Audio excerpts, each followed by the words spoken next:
Ladies and gentlemen, welcome back to the channel. In today's video, it's going to be a little bit rambly.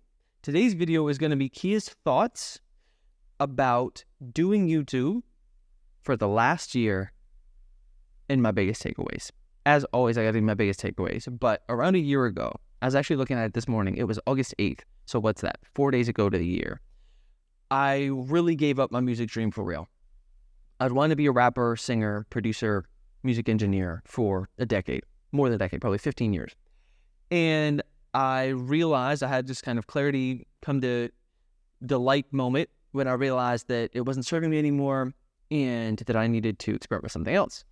And I really loved YouTube. I love watching YouTube videos. I like ideas, engaging with ideas, sharing ideas. So I said, okay, I'm going to try YouTube for a year and just see where it goes. I said, rain or shine, I'm showing up every week and I'm pressing publish. So that's what I'm here to talk to you about today. What are the biggest takeaways that I've gotten from now finishing that goal, making it through a year, and getting at least one, if not two videos every single week for the last 365 days and some change. And the first one I wanted to talk about, and that's what's interesting, is that today is the first time when I'm here, I'm shooting this content. And it's the first time in a long time, actually, for the entire year. It's the first time that I've shown up and felt like, and this is ironic, it's maybe a little meta, that I didn't have anything to say. Almost every single week, I'll turn the camera on, I'll have a bunch of ideas, and I'll be excited to talk about them. You know, different frameworks or things that have changed my life or questions that I ask myself, that these different ideas that I'm excited to share. It was the first time this morning I woke up and I felt that kind of drag in my heart. It's a weird way to frame it, but this is the idea that I was like, I almost had to force myself to look for something to say. And I guess that's the difference. Is normally I wake up and I have so much going on. I can't wait. I'm like, want to eat the camera because I got so much I want to talk about. And it's the first time when I realized that I was like, I don't have anything I feel compelled to share today. Like there's nothing, which is ironic because this I actually did feel compelled to share about this, 1 month or 1 year on YouTube. But other than that, normally there's some sort of a framework or a book I've read or idea I'm working through. Nothing came to mind. And so the more I thought about that, I realized that maybe this works as a library and that maybe I'm approaching YouTube differently. And that's part of, this one thing I want to talk about was extrinsic versus intrinsic motivation. That when I first started doing this, when I was leaving music and diving into this, building out this YouTube channel, I'm building up more of, brand around ideas, building ideas instead of music.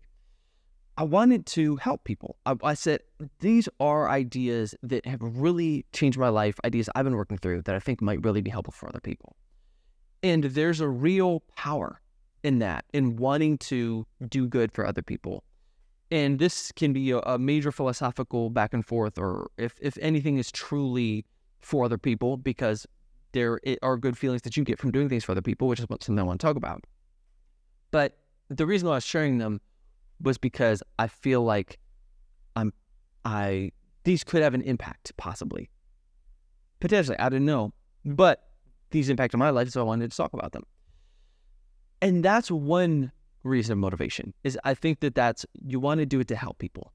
I also think a lot of the energy, I'll call it FU energy, because I don't think YouTube likes it when I swear, is the energy that fueled me for the last 10 years, 15 years, that it was like this angry 16-year-old, 17-year-old, 18, like adolescent, we'll say, young 20s, late teens, man energy of kind of me against the world, of people doubted me, had, chip on the shoulder, something to prove.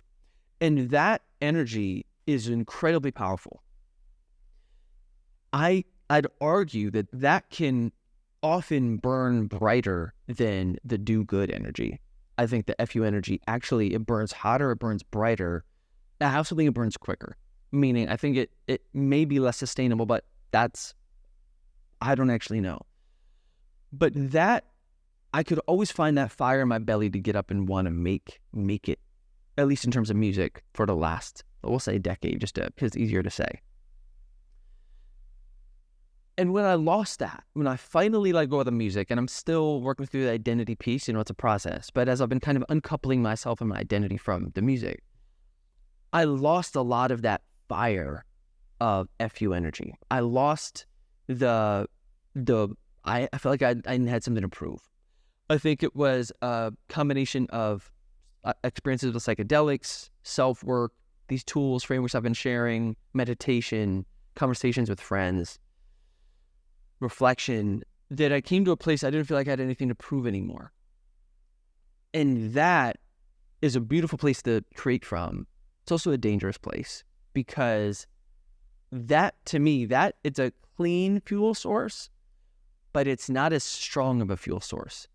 The fuel is no longer, I don't feel like that fire. Like, if someone there's this phrase that I heard recently, if someone, like, the way this guy got inspired, I see, was like, he knows somewhere someone's working harder than him. And I think that can be really powerful. But I'm at the point in my life where that doesn't faze me anymore. I'm like, cool, good for you. Like, I'm ready to, I just don't have that, I don't feel like competition, like, oh man, they're going to get one up on me more. Like, now I got to go and get it. I'm like, I think I'm going to take a nap. I'm going to eat some good food, go on a walk, and listen to a podcast. Like, I almost lost that. My friends are going to pick on me, but I lost that, like, that internal drive, that battery that was so charged for so long, of like crazy. Like, I didn't have sex for 3 years. Like, I had no friends. I was chasing the dream, all delayed gratification. I lived in that delayed gratification mode for like a decade. It was like, balls to the wall, I'm making it or not. It's like, it's binary. It's like, all in on this because I'm doing the thing. And I just don't have that anymore. And I think, especially when it came to this channel, which is what I wanted to talk about, obviously, with you today, is that now that I've said what I wanted to say, I think there's a real clear line for me of, am I doing YouTube because I want it to be a business, or because I want to be famous, or because I want attention, a little bit more ego-driven? Or am I doing YouTube because I truly have things that I feel like sharing, that I feel like are powerful, that people can use, that are doing good? And because I don't have that ego drive as much, I still have like, you don't try to be Drake and not have an ego, right? The world continues to humble me, but I'm not driven from the ego place anymore. I just want to make my art and share it and eat good food and spend time with people I love. Like, it's my mind frame is different. My goals are different. I don't have that drive anymore. And I was listening to, I was watching a YouTube video today of a girl who, she had like 1 million subscribers, and her whole journey was like, it was because people doubted me. And she's like, I knew I was going to make it. I had to follow through. And I was like, I feel you. And in my 20s, I felt that way too. And now, without that kind of hunger, I feel less compelled to continue to make content just for the ego satisfaction of minutes of subscribers, for the money, for the attention. I just don't need it anymore. Again, beautiful place to be, kind of a dangerous place to be as well. Which brings me to my next point about wanting to do good. And I think doing good, like I said before, that's a different kind of battery. That's a different charge that you get. It can be very powerful. But like I said, I don't feel like it burns as bright or as hot. Maybe for some folks. For me, it doesn't. I want to do good for other people, but it's not like, this is going to sound selfish, but I don't like get out of the bed in the morning being like, I can't wait to serve other people, right? It's maybe just a self-centered prick, very possible. But I'm more like, I get out of bed, I'm like, I want to build something. I want to write, I want to make music, I want to write poetry, I want to make videos. Like, I like to build stuff. Hopefully it has a good effect on people, but I'd be lying saying that was the primary motivator. I feel like there's things inside of me. I want to express myself. I want to build things on the internet, and like, I want to put stuff out there because I just feel this kinetic energy inside of me that I need to just get out and express in some way or another. So it comes more like a compulsion than a place of doing good. That said, I think if these videos were really helping people, I think I'd feel more inspired to do them. I think if people said, Kia, I saw the frameworks that you just released on your most 5 powerful questions, those absolutely, changed the game for me. I'd be like, okay, this is really resonating with people. Like, I should continue to do this. I could find ways, I could find more things to talk about, more topics to cover, if I felt like it was really having an impact, a positive impact on people. Which brings me to a point I wrote in here. The inspiration to do good is only as strong as the good it does. Meaning, it's sort of a chicken and the egg thing, where on this channel now, when I release this video, are at least 52 videos of the most powerful ideas I've ever come across, frameworks for thinking, questions that have changed my life. But they don't really get like no views. I'll actually put up a graph. I should put up a graph right here of like, when I say they get no views, like they actually get no views. And so that I feel like the intrinsic motivation would be just for knowing them putting out good things into the world would, I think, be more helpful. And maybe this is maybe an ego thing, but like if I felt like they were actually doing good, rather than putting good things out into the world, but if they don't resonate with people, they aren't actually doing good, right? Because nobody's watching them. And so thinking about that for myself, realizing that maybe I'll come back in the future and say, there's something I really feel compelled to teach again. But because the impact that I wanted to have, I'm not having, I feel like that attention could be, and money and resources and time and effort could be better spent somewhere else, someplace where people are watching the videos. And that comes to these kind of two-pronged approach to making content, where right now I still love making videos and engaging with ideas and sharing them. That's a part that I will forever enjoy. But right now my shorts are getting a lot more views and a lot more attention. And they're kind of these like single ideas. So rather than having a video like this long form, where I'll say, here are my top 3 frameworks that I got from the biggest takeaways I got from the new Steve Jobs biography or something like that. Rather than saying just like, here's one idea, boom, take it. People like those. They're little bite-sized ideas, and they're easy to make. They're fun to make. It's not a huge lift. It's not as expensive. I love my video editor. Shout out Jester.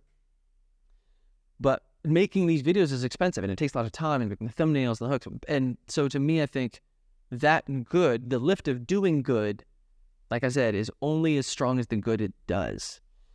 And I think I could have a bigger impact. Maybe it's on writing these articles or writing these short stories or these other things that I'm engaged in, rather than just these YouTube videos. And so thinking about creating a side apart from the numbers, apart from the attention that it gets you. And there are some things I think I would engage in, even if whether or not people saw it. But I realized, this was actually kind of a big epiphany, that these videos aren't that. Like, these videos for me are not intrinsically motivated. These videos for me are dependent on whether or not they are having the intended impact. Compared to, there are certain things I just feel like I need to get out of me, whether it's writing or these other things that can live on the hard drive, and that's fine. Music, a lot of my music nobody ever listened to, but I didn't really mind because I needed to make it.